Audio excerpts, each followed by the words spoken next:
Ladies and gentlemen, feast your eyes on the riveted dream that dared to call itself a car, the 1952 Fuldamobil N-2.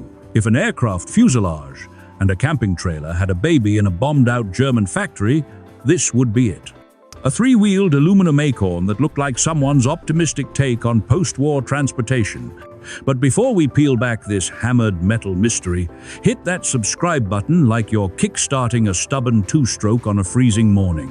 Here at Car History, we celebrate the underdogs, the misfits, and the mechanical dreamers who rolled against the tide.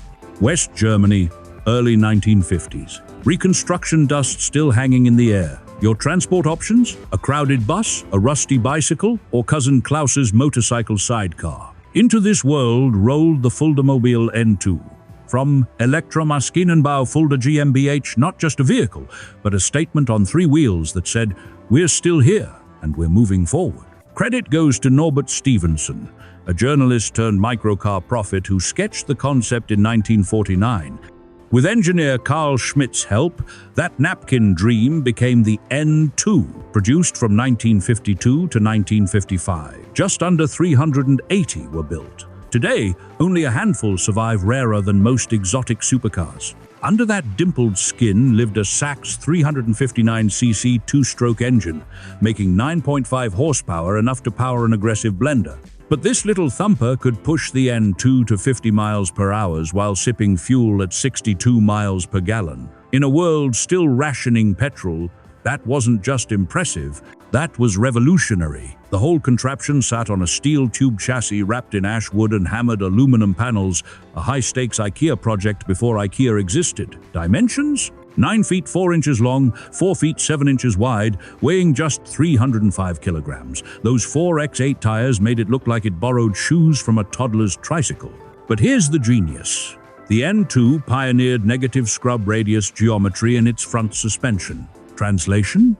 It stayed stable under uneven braking, something modern cars still use today. This wasn't just cute transportation. This was engineered stability decades ahead of its time. That iconic hammered aluminum wasn't just clever design, it was pure survival genius. The dimpled texture hid parking lot battle scars, eliminated expensive paint shops, and looked intentional. People called it the Silver Flea, and when your microcar earns a nickname cooler than most rock bands, you've achieved something special. This was the only production microcar that wore its raw, embossed skin-like armor. It turned industrial necessity into automotive identity. That's making lemonade when life gives you scrap aluminum and says, "Figure it out." Here's the surprise.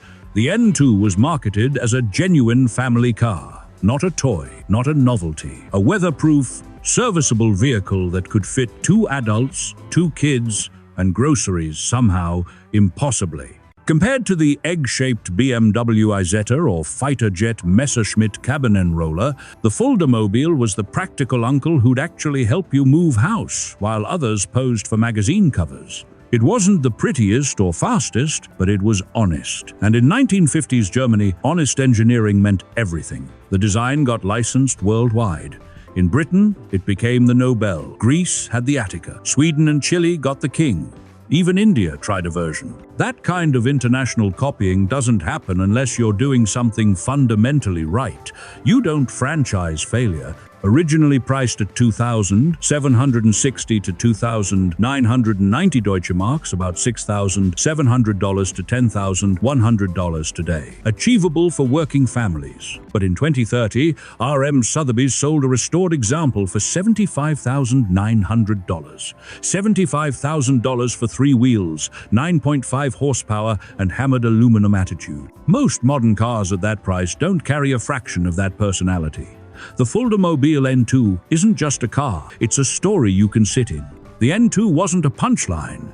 It was proof that creativity can drive us forward, literally. Proof that innovation doesn't require resources, just resourcefulness. It made small feel dignified, cheap feel considered, and basic feel brilliant. While the world obsessed over bigger and faster, the N-2 quietly asked, what if less was exactly enough? And for thousands of post-war German families, it was. It was mobility, freedom, independence on 3 tiny tires and a single-cylinder heartbeat. So here's to the silver flea that could. May your welds stay strong and your legacy remind us that the smallest players can change the game. If this story moved you, hit that subscribe button. Join the car history family, because every like and share tells me these automotive underdogs deserve to be remembered. The oddballs, the orphans, the tiny titans that history almost forgot. We won't let them fade away. This is car history, where every car has a soul, and every soul has a story worth telling. Stay curious, and remember, sometimes the smallest vehicles leave the biggest tire marks on history.